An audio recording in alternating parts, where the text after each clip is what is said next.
Umuthi ari muthenya wa gukungwira muthi wa gwithamba moko thi yothe.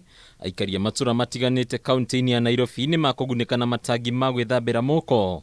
Rungu rwa mutaratara uria uratongorio ni ruhonge rwa NMS undu umwe na gikundi gia Shining Hope for Communities. Commemorating and washing day is as usual, but for today our population is different. We are now targeting communities. The key practice that prevents COVID-19, as we all know now, is proper hand washing with running water, soap and stuff like that. Yes.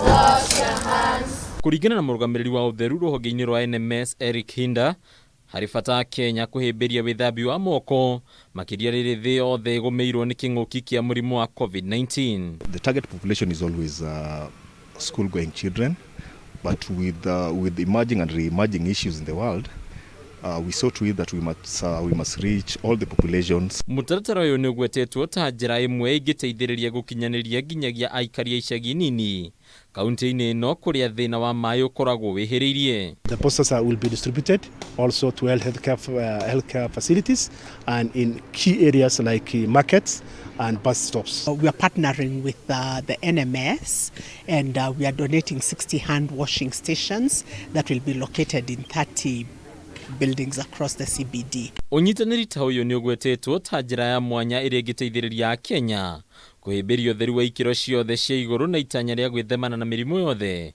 nginyagia ria yumanaga na giko. The numbers that we used to see in our facilities complaining of diarrhea infection and stuff like that has gone down drastically, and we can attest this to hand washing, because we never had infrastructure that will support hand washing. Obviously we'd have children under 5, a lot of diarrhea diseases. Nowadays that has reduced significantly. Riu ritana ni rirutetwo hari honge ingi nginyagia ritari cia githirikari kurutithania wira hamwe na honge cia thirikari niguo kwagirithia ugima wa